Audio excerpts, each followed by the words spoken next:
1997년 카니발이라는 프로젝트 그룹이 결성되고 앨범을 발표했습니다. 가수 이적 씨와 김동률 씨로 구성된 남성 듀오 그룹이었는데요. 재미있는 것은 이 두 사람이 이미 각각 다른 남성 듀오, 또 똑같이 남성 듀오 그룹으로 활동하고 있었다는 겁니다. 이적은 패닉이라는 그룹으로, 또 김동률은 전람회라는 그 그룹으로 꽤 유명세를 탔었던 그룹으로 이미 활동하고 있었는데, 활동을 중지한 것이 아니었는데, 완전히 접은 것이 아니었는데 잠깐 이 둘이 또 다른 프로젝트 그룹을 결성하고 앨범 한 번만 같이 내고 같이 그렇게 활동을 했었던 겁니다. 이 둘은 음악적인 재능도 뛰어났지만 동일한 것이 다른 전공으로 명문대를 다녔었던, 학벌이 좀 있었던 것이 좀 특이한 점이었습니다. 하여튼 이 카니발이라는 이 프로젝트 앨범에는 지금까지도 잘 알려진 거위의 꿈이 처음으로 발매가 되었고요. 이 노래가 좋다 보니까 이후에 많은 가수들이 또 리메이크하기도 했죠. 많은 분들이 인순이 씨가 이 노래를 처음 발매한 것으로 알고 있지만 실은 이 카니발이라는 그룹이 먼저 발매를 하고 인순이 씨가 리메이크를 했었던 것으로 기억하기도 합니다. 그 명곡과 함께 20대들의 공감을 일으킬 만한, 아니 잘 따지고 보면 20대뿐만 아니라 온 세대가 함께 공감을 일으킬 만한 곡이 하나 있었는데 바로 그 곡이 그땐 그랬지라는 곡이었습니다. 그 노래의 가사 내용은 이렇습니다. 참 어렸었지, 뭘 몰랐었지, 설레는 젊음 하나로 그땐 그랬지. 참 느렸었지, 늘 지루했지, 시간아 흘러라 흘러 그땐 그랬지. 시린 겨울 맘 졸이던 합격자 발표 날에 부둥켜 안고서 이제는 고생 끝 행복이다, 내 세상이 왔다, 그땐 그랬지. 참 세상이란 만만치 않더군, 사는 건 하루하루가 전쟁이더군. 철없이 뜨거웠던 첫사랑에 쓰렸던 기억들도 이젠 안주거리, 딴에는 세상이 무너진다, 모두 끝난 거다, 그땐 그랬지. 밤새워 뒤척이며 잠 못 들던 훈련소 입소 전날 술잔 나누면서 이제는 남자다, 어른이다, 다시 시작이다, 그땐 그랬지. 제가 이렇게 술술 읽을 수 있는 이유는 저도 한때 잘 이렇게 즐겨 불렀었기 때문에 그렇습니다. 10대에서 20대가 되는, 20대 초반을 살아가는 그때 벌어질 만한 좌충우돌했었던 그런 시절, 그것을 기억하면서 추억하면서 하는 노래라고 할 수 있겠습니다. 재미있는 것은 이 앨범을 출시했을 때가, 이 노래를 만들고 부른 이 이적과 김동률이라는 분이 20대 초중반이었던 겁니다. 그러니까 이제 막 지나간 10대 말, 20대 초를 기억하면서 그땐 그랬지, 참 어렸었지, 그렇게 노래하는 겁니다. 마치 6살 유치원생이 5살 어린이집 다니는 동생에게 나의 5살 때는 말이요 이러면서 라떼는 말이야를 실현하는 것 같은 그런 장면이 연상되기도 합니다. 실제 그런 어떤 설익은 꼰대 같은 그런 느낌을 제대로 주려고 했었던 것인지 이 두 사람은 평소와 다르게 창법도 굉장히 과장되게 거드름을 피우는 것처럼 정말 그렇게 불렀습니다. 참 어렸었지, 뭘 몰랐었지, 뭐 이러면서 진짜 되게 정말 설익은 꼰대 같은 그런 모습들을 이렇게 연출해내기도 했었습니다. 우리 인생의 모든 경험 모두 처음으로 시작됩니다. 그렇죠? 처음 초등학교 입학해 보고요, 처음 군대 가봅니다. 처음 사랑을 해보고 처음 결혼을 합니다. 처음 엄마가 돼보고 아빠가 됩니다. 종종 다시 한번 기회가 주어지기도 하지만 어쨌든 모든 경험에는 처음이 존재하고 그것으로 시작합니다. 뭡니까? 초보인 겁니다. 엄마도 아빠도 원숙한 것 같지만 실은 초보인 거죠. 그래서 그런지 참 만만치 않습니다. 그런데 또 지나고 나면 그땐 그랬지 하면서 거드름을 필 수도 있는 것이 우리의 경험이기도 하죠. 하지만 그런 반복되는 경험 속에서도 우리가 겸허히 인정할 수밖에 없는 것, 이 노래의 가사의 후렴구에 반복되는 것처럼 참 세상이란 만만치 않더군, 하루하루가 전쟁이더군, 이런 고백할 수밖에 없습니다. 인정할 수밖에 없습니다. 20대 중반이 20대 초를 기억하면서 그때만 그렇게 이야기하는 것이 아니라 언제고 다시 돌아보면 세상 사는 거 참 만만치 않구나, 참 전쟁 같았구나, 나도 모르게 흘러나오는 탄식입니다. 사랑하는 여러분, 지난 한 주간도 참 만만치 않은 그 세상 사시느라고 얼마나 수고가 많으셨습니까? 눈 깜짝하면 코 베어가는 이 서울살이에서 살아남기 위해서 노심초사 얼마나 고생이 많으셨냐 말입니다. 지난주에 신방하면서 이런 고백을 들었습니다.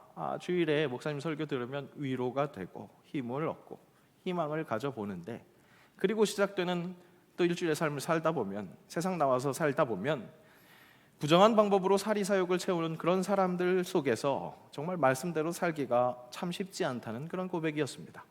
저도 모르는 바가 아니기에 그 승냥이 떼에서 양으로 살아가는 것 얼마나 힘드시겠습니까? 그렇게 위로해 드렸습니다. 그렇습니다. 참 세상이란 워낙 만만치 않습니다. 그런데 실은 우리가 정말 만만치 않게 느끼는 것은 무엇입니까?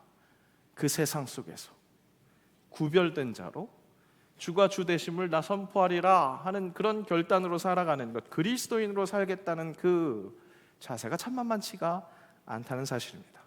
세상의 그 한복판에 살아가는 내가 느끼기에는 이 주일에 목사님 말씀하시는 것이 영 세상 물정 모르고 하는 소리 같습니다. 천상의 하모니와 같은 그런 너무나 아름다운 소리이기는 한데, 너무 이상적인, 내가 살고 있는 이 시궁창 같은 땅에서는 적용할 수 없는 환상인 것 같습니다. 하지만 여러분, 말씀은 계속해서 그렇지 않다고 우리를 설득합니다. 천상의 소리는 천상에 그대로 있고 땅의 법칙은 땅의 법칙대로만 흘러가는 것이라면, 하나님께서 세상을 만약에 그렇게 방치하려고 하셨다면 하나님의 아들 예수 그리스도가 굳이 이 땅에 오실 필요가 없었습니다. 예수님이 세례 받으실 때, 또 변화산에서 그 용모가 변모되실 때 하늘에서는 소리가 났습니다. 어떤 소리입니까? 내 사랑하는 아들이라, 내 사랑하는 아들이라. 하늘로부터 울린 소리가 땅에 울려 퍼졌습니다. 이 광경이 하나님 나라가 이 땅에 임하는 것을 암시했습니다. 예수 그리스도가 하신 일은 결국 하늘과 땅을 연결시키시는 일입니다. 하늘의 법칙으로 이 땅에 살 수 있게 하는 것, 이것이 하나님의 스토리라는 겁니다. 오늘 말씀에서도 하나님은 그것을 계속해서 명령하십니다. 여러분, 지난주 말씀 기억하십니까? 가나안의 이스라엘 백성들 입성하기 전에 각 지파의 대표격인 정탐꾼 12명이 이 땅을 정탐합니다. 그리고 땅의 법칙으로는 이스라엘 백성들이 이 정복할 수 없다라는 그런 판단이 섰습니다. 12명 중에 10명, 다수의 의견이 안 돼, 할 수 없어 였고, 땅의 법칙으로는 그 의견이 확실히 옳은 판단이었습니다. 하지만 하나님께서 확실한 현실을 그렇게 목격하게 하신 이유는 그렇게 땅에 굴복하라는 것이 아니었습니다. 그런 뜻이 아니었다는 겁니다. 현실을 제대로 직시하되 땅의 법칙에 매일 것이 아니라 오히려 그 속에서 하나님을 보라고, 하나님의 약속만을 의지하라고, 그래서 정탐을 허락하셨던 겁니다.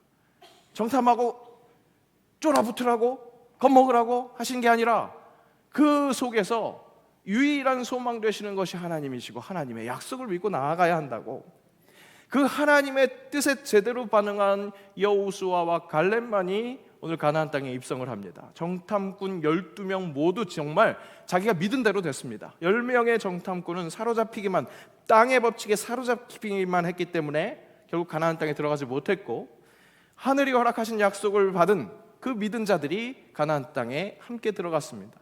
이런 경험을 했던 이 이스라엘 백성들, 그 경험이 정말 유익한 훈련이 됐었던 것인지, 오늘 가나안 땅에 정복하러 들어가서 처음 만나게 된 이 여리고성에서 하나님의 명령에 순종합니다. 순종, 사전적인 의미로 순순히 따르는 것, 진짜 그 사전적인 의미대로 순순히 따릅니다. 정말 순수히 따를 수 없을 것 같은 명령이었는데도 말입니다. 가나안 거민들이 있습니다. 그 땅을 정복해야 합니다. 그렇다면 칼을 들어야 합니다. 무기를 들어야 합니다. 그리고 성벽을 허물든지 성문을 향해서 돌진해야 합니다. 그렇게 전쟁을 치러야 합니다. 그것이 땅의 법칙입니다. 그런데 여호수아를 통해서 내려오는 하나님의 명령은 당황스럽습니다. 성주의를 돌라는 겁니다. 물론 오늘 여호수아 6장을 우리가 오늘 읽은 말씀을 자세히 보면 우리가 막연하게 이렇게 기억하고 있는 것처럼 비무장 인원들만 돈 것이 아니었습니다. 먼저 무장한 자들로 구성된 선봉 부대가 앞에 섭니다. 그리고 나팔든 7 제사장이 섭니다. 그 뒤를 언약궤가 따르고요, 후미 부대에도 군사가 따릅니다. 그러니까 전쟁하는 부대와 전혀 다른 모습은 아닙니다. 다만 이게 전쟁을 하려는 것인지 아니면 뭘 하려는 것인지 쉽사리 가늠이 되지 않는 이도 저도 아닌 것 같은 그런 모습입니다. 어떻게 보면 정말 하늘의 법칙과 땅의 현실이 뭔가 부딪히고 있는 것 같은 그런 아이러니한 모습이 이 부대의 지금 이 행렬 모습에서도 드러난다는 거죠. 그리고 이 행렬이 여리고성을 도는 것도 단순히 도는 것은 아니었습니다. 오늘 말씀의 10절 상반절 말씀 함께 읽겠습니다. 여호수아가 백성에게 명령하여 이르되 너희는 외치지 말며 너희 음성을 들리게 하지 말며 너희 입에서 아무 말도 내지 말라. 우리는 여리고성이 무너지는 순간 백성들이 소리 질렀었다는 것을 기억하니까 항상 소리 냈을 것 같은데 어떻게 됩니까? 제사장이 나팔을 불지만 백성들이 음성을 들리게 하면 안 된다는 겁니다. 아무 말도 내지 말아야 합니다. 그러다가 여호수아가 지금이다 명령하면 그때 외치라는 겁니다. 결국에는 엿새 동안에는 하루에 한 바퀴씩 돌 동안은 쥐죽은 듯이 조용히 하고 있다가 여호수아가 외치라 했을 때 그 7번째 날 그때서야 소리를 쳤습니다. 정신 똑바로 차리고 있어야 했던 겁니다. 군대에서 유격 훈련할 때 PT 체조를 합니다. 사실은 PT 체조, 이 유격 위험한 동작을 해야 하니까 몸 푸는 거라고 그렇게 하긴 하지만 PT 체조 그렇게 격한 운동을 시킴으로 군기를 잡는 그런 시간이 되기도 합니다. 그래서 그 횟수, PT 체조 할 때 그 횟수를 크게 외치게 시키죠. 하나, 둘, 셋, 하나 이게 하나입니다. 그러면 이게 하나, 둘, 셋, 그 하나, 둘, 셋 하는 그 구호는 크게 외치게 시키는 거예요. 목소리가 작으면 이 목소리가 뭡니까? 다시 뭐 이렇게 하기도 하고요. 그리고 나서 본 게임을 시작하면서 PT 체조 이제 1번 높이뛰기 몇 회? 10회 실시합니다. 10회 몇 회? 그러면 10회 이렇게 소리를 질러야 되는 거죠. 그러고 마지막에 이 말을 덧붙입니다. 마지막 구호는 외치지 않습니다. 마지막 구호는 외치지 않습니다. 그러니까 10번 하는 동안 하나 둘 이거는 크게 하지만 마지막에 10번째 구호는 외치지 말아야 되는 겁니다. 만약에 10번째 구호를 외치면 또 다시 PT 체조가 끝나지 않고 도돌이가 돌리는 거죠.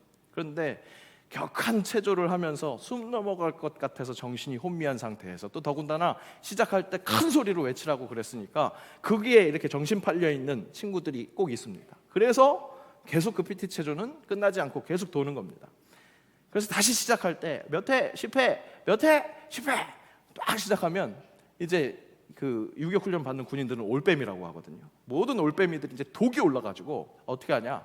마지막 10번째 되기 전 마지막 9번째 구령을 아웃 이렇게 하면서 누구 한 명이라도 열 부르기만 해봐 막 이런 그런 사인을 주는 겁니다. 그러면 10번째 구호가 안 나올 것 같지만 지금 힘들어 죽겠는 정신이 팔려있는 꼭 한 명이 그렇게 열 힘차게 부릅니다. 그러면 끊임없이 PT 체조는 계속 돌아가는 거죠. 참 세상이란 만만치 않습니다. 그렇죠? 여리고성 엿새 동안 하루에 한 바퀴씩 돌고 7번째 날 7번 돌았더니 성이 함락됐습니다. 보통 피 흘려야 전쟁을 해야 얻을 수 있는 그 성을 함락시키는 것 그냥 그렇게 돌다가 끝났으니까 만만한 것으로 보일 수 있겠습니다. 하지만 어땠습니까? 우리가 잘 보니까 세밀한 하나님의 명령에 정신 똑바로 차리고 있었어야 되는 거예요. 그냥 조용한 그냥 자기들끼리 하는 이런 사담, 잡담도 하면 안 되는 거였고 계속 하루에 한 바퀴씩 돌다가 지금이야 할 때 소리 질러야 했었던 거죠. 그렇게 하나님께 정신 집중했어야 되는 겁니다. 만만치 않던 것이었죠. 그런데 그들에게 그 무엇보다 참 만만치 않았던 것은 무엇이었습니까? 도무지 이해가 되지 않는 너무나 위험해 보이기도 하고 헛돼 보이기만 하는 그 명령에 순종하는 것이었습니다. 성을 하염없이 돈다고 해서 도대체 무슨 일이 일어난다는 겁니까? 나팔 불며 엿새 동안 쥐죽은 듯이 그렇게 군인들 마지막 구호 붙이면 안 되는 것처럼 그렇게 정신 차리고 있다가 절대 조용히 하고 있다가 마지막 날 그렇게 소리 지르는들 이게 무슨 허튼 소리입니까? 전쟁 같은 실전을 정말 하루하루 죄송합니다 똥줄 타는 것 같은 그런 삶을 살아가고 있는 나에게 그런 말도 안 되는 정말 귀신 신나락 까먹는 소리 같은 그런 소리를 하는 겁니다. 그런데 오늘 여리고성을 함락시키는 이야기는 그렇게나 만만치 않은 이 땅에서 하늘의 법칙으로 살아가는 그 명령을 거듭 강조하고 있는 겁니다. 이 말도 안 되는 것 같은 사건의 역사성, 진짜 일어난 일이다, 이것을 설명하기 위해서 공명현상이다, 그런 얘기도 합니다. 조용히 하고 있다가 한꺼번에 사람들이 소리를 팍 지르니까 갑자기 그 공명현상이 일어나서 지진이 일어나가지고 성이 무너졌다, 뭐 이런 의견을 이야기하기도 합니다. 그런데 여러분, 중요한 것은 이 기적 같은 일이 역사 속에 어떻게 실제했는가, 과학적으로 증명하는 것, 이것이 중요한 것이 아닙니다. 이 말씀이 우리에게 주고자 하는 메시지가 무엇이냐 말입니다. 말도 안 되는 것 같은 예수님의 말씀, 그 말씀대로 산다면 순 바보 되고 호구 될 것 같은 그런 말씀으로 이 악독한 세상에서 살아남을 수 있냐는 겁니다. 우리는 그건 아니라고, 그건 불가능하다고 계속 강하게 주장을 합니다. 예배는 예배당에서 드리는 것이고, 그저 더럽혀진, 일주일 동안 더럽혀진 내 몸을 다시 목욕하는 것처럼 그렇게 시키는 일이라면, 이제 깨끗해졌으니까 다시 삶의 자리에 가서 좀 더럽혀지더라도 좀 더럽혀졌다가, 왜냐? 다음 주에 또 주일 가서 예배 가서 또 목욕하면 되니까, 그렇게 생각하면서 하나님께 항변합니다. 땅의 법칙은 땅의 법칙이고, 하나님 찬양하는 건 예배당 와서 찬양할게요, 그렇게 항변합니다. 그런데 하나님은 아니라고, 사랑하신 하나님의 뜻대로 예수님 주신 계명대로 살라고, 그렇게 살 수 있다고, 그러면 정말 난공불락 같은 여리고성마저도 분명히 무너진다고 그렇게 말씀하시는 겁니다. 여러분, 신앙과 삶을 분리해서 생각하지 마세요. 아니라니까요, 목사님. 목사님이 뭘 몰라서 세상에서 좀 부딪혀보고 깨져보고 그러셔야 되는데 잘 몰라서 하시는 소리세요. 여러분들의 눈이 그렇습니다. 그렇게 말하고 있습니다. 맞아요. 저는 확실히 야전이 아니라, 오늘 군대 얘기했으니까 야전이 아니라 훈련소에 있습니다. 때로는 병 기초 훈련이 필요한 훈련병들을 훈련시키고요, 또 때로는 리더급으로 활약해야 할 분대장을 그렇게 훈련시키는 그런 훈련을 하기도 하는 영적인 훈련소, 이 교회 이 안에 있습니다. 그러니까 현실감이 좀 떨어질 수도 있겠습니다. 하지만 여러분 기억하세요. 군사 기초 훈련, 또 분대장 그 훈련을 시키는 교육 교재가 기본이 될 때, 변수가 가득한 그 야전에서 변수가 날아들어올 때 흔들리지 않고 중심을 잡을 수 있는 것입니다. 그 기본이 필요하다는 거예요. 그 기본을 철저히 지킨 야전 사령관들의 승전보를 듣습니다. 그래서 훈련소장도 내가 하고 있는 훈련이 영 쓸데없는 것이 아니구나, 거짓이 아니구나, 그런 것을 느끼면서 오늘도 훈련시키고 있는 겁니다. 불가능할 것 같은데 불가능이 아니라는 것을 보여준 야전 사령관 중에 한 분을 소개해드리겠습니다. 국내 1호 여성 트럭 판매왕입니다. 트럭 판매하는 사람이라고 한다면 뭔가 괄괄해야 될 것 같죠? 그런데 여성입니다. 20년 전 사진이라서 좀 많이 젊으시기는 한데, 이분이 몇 안 되는 장로, 여장로님 중에 한 분이십니다. 2008년 이제 한참 언론의 주목까지 받게 되던 시절, 이런 기사들이 여러, 지금도 인터넷을 쳐보면 많이 나옵니다. 그때 기사에 1,000대가 넘는 트럭과 버스를 팔았고, 이는 대당 1억 원만 잡아도 1,000억이 넘는 금액이고, 승용차로 따지면 3,000대에서 5,000대에 달하는 물량이라고 그렇게 보도하고 있습니다. 그 이후에도 계속해서 일하셨으니까 그 기록은 깨졌을 겁니다. 주로 판매하신 차가 8톤 이상의 대형 트럭, 15톤, 24톤 되는 덤프트럭, 레미콘 같은 차량인데, 그 고객 누구시겠습니까? 당연히 대부분 남자겠죠. 그리고 남자도 그냥 남자가 아니라 굉장히 터프한, 거친 그런 사람일 것 같습니다. 왠지 느낌이. 여자? 이러고 색안경 끼고 보고, 그리고 술 못 마신다고 계약을 파기한 고객들도 있었다고 합니다. 금녀의 영역에서 그분이 살아남을 수 있었던 것, 예수님이 가르쳐주신 성실과 신뢰였습니다. 양재동, 신정동, 트럭터미널, 큰 차가 모이는 곳이라면 어디든지 찾아다녔답니다. 한밤중에라도 차에 문제가 생기거나 부품이 필요할 때면 자비를 털어서라도 문제를 해결해 줬다는 거죠. 고객들의 자녀 교육이나 금전 문제를 상담해 준 것도 큰 도움이 됐다고 하고요. 그 대신 밤에는 절대 고객을 접대하지 않았다고 합니다. 여성이기 때문에 오해받을 수 있기 때문에.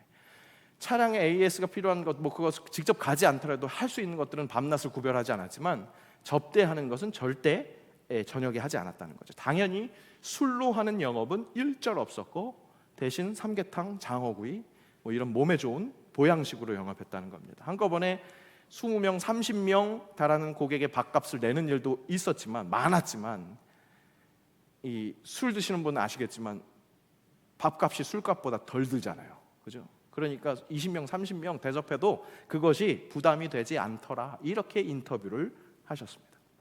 이 장로님 제가 잘 아는데요. 새벽 기도 생활을 하십니다. 그 격하고 바쁜 일상에서도 예수님이 그러셨던 것처럼 새벽 아직도 밝기 전에 기도로 시작하는 독특함, 세상에서는 상상하지 못하는 비효율적인 말도 안 되는 참 만만치 않은 그 전쟁 같은 그 자리에서 당당히 그리스도인으로 살아내시는 겁니다. 정말 불가능할 것 같은 그 영역에서 생존하는 것을 말하는 게 아니라 가장 뛰어나 보이는 판매 왕이 될 수 있었던 것도 예수님이 가르쳐 주신 그 방법으로 살아냈더라는 거죠. 이 장로님 예화를 준비하면서 참 나도 어쩔 수 없는 인간이구나 하는 마음이 들었습니다. 이렇게 세상 기준으로도 성공하신 분을 예로 들어야 지금 여러분들처럼 집중해서 들 수 있기 때문에 이런 현실이 좀 안타까웠다는 겁니다. 하여튼 오늘 말씀, 여리고성이 무너지는 것은 결코 환상적인 비현실적인 일이 아니라는 겁니다. 하나님을 신뢰해서 예수님 말씀대로 사랑하는 일을 할 때 이 땅에서 필요한 일도 이루신다는 겁니다. 누가요? 하나님이요. 내가 아니라 하나님이 이루신다는 겁니다. 우리에게 우선순위가 뚜렷해야 합니다. 가나안 땅을 정복해 들어가는 이스라엘 백성들에게 있어서 여리고는요, 여러분, 지나가는 경유지였습니다. 이스라엘 백성들과도 같은 우리 간혹 여리고가 무너지는 것이 우리 삶의 목적으로 오해하는 경우가 있다는 겁니다. 여러분, 지금 이스라엘 백성들의 여정 어떤 여정이었습니까? 출애굽했어요. 애굽으로부터 출발했습니다. 광야를 지나서 이제 가나안 땅으로 입성해서 그 땅을 정복해 나가고 있습니다. 하나님의 방법으로 정복해 나가는 중에 여리고를 만난 겁니다. 출애굽의 목적, 약속의 땅으로 들어가는 중에 경유지를 만난 겁니다. 여리고 함락이 목적이 아니었다는 겁니다. 이 여정의 목적 무엇이었습니까? 모세가 최초 바로에게 이 이스라엘 백성들의 출애굽의 목적을 밝혔습니다. 함께 읽겠습니다. 내 백성을 보내라. 그러면 그들이 광야에서 내 앞에 절기를 지킬 것이 아니냐 하셨나이다. 모세가 하나님의 말씀을 바로에게 전한 거예요. 내 백성을 보내라고. 왜? 광야에서 절기를 예배드리는 그 시간을 가질 수 있도록. 광야, 또 가나안, 첫성, 여리고 모두 과정입니다. 이 여정의 진짜 목적은 하나님께 예배하는 것, 하나님과 동행하는 것, 그것이 목적이었습니다. 그러니까 가나안 땅에 완전히 정착하는 것만큼이나 중요한 것 무엇입니까? 바로 지금 주님과 동행하며 예배하는 것이 중요하다는 겁니다. 가나안을 정복해 나가고 있는 이 여정에서 이미 하나님과 함께 하고 있다면 already 벌써 천국을 감당하고 경험하고 있는 것이고요. 비록 아직 not yet 이것이 확실하지만 정말 중요한 것은 여리고를 무너뜨리느냐, 판매왕이 되느냐, 이런 것이 아니라는 겁니다. 지금 하나님과 동행하느냐, 예수님 말씀대로 그 계명대로 살아서 지으신 그대로 회복된 삶을 살고 있고 결국 하나님과 함께하는 하늘나라에 입성하게 되느냐, 이것이 중요하다는 겁니다. 여러분, 왜 세상 참 만만치 않습니까? 아니, 왜 이 세상에서 그리스도인처럼 살아가는 것, 그게 왜 그렇게 만만치 않은 일입니까? 여리고성을 무너뜨리기 위해서 예배하고 있기 때문에 그렇습니다. 여러분, 순서를 다시 정확하게 정립하세요. 예배하기 위해서, 제대로 주님과 동행하기 위해서 하나님께서 지금 이스라엘 백성들을 이끄시고 동행하시면서 여리고성을 하나님께서 무너뜨리고 주시는 건데, 하나님 말씀대로 순종할 때 그런 역사가 일어나는 건데, 우리는 자꾸 여리고성 무너뜨리는 것이 내 인생의 목적인 줄 착각하면서 여리고성 무너뜨리기 위해서 하나님을 이용하려고 드니까 참 만만치 않더라, 참 전쟁 같더라, 그런 고백만 하고 있는 것 아닙니까? 자꾸 코베어 갈 것만 걱정하면서 진짜 중요한 허락하신 예수 그리스도의 심장이 베어져 나가는 것에서는 무감각해져 있는 영적인 상태, 이것에서 오늘도 하나님은 정신 차려라 이러고 지금 소리 지르는 거 아니냐 말입니다. 우리의 여정을 제대로 인식하고 이 땅에서 하늘 법칙으로 승리하고 있는 동료들이 이미 있습니다. 그런 야전 사령관들이 이미 우리 옆에 존재합니다. 그 일에 승리한 그들이 이것이 불가능하지 않다고 그렇게 증명하고 있습니다. 그리고 무엇보다 우리를 앞서가신 우리의 대장 예수님께서 이렇게 선포하셨습니다. 함께 읽습니다.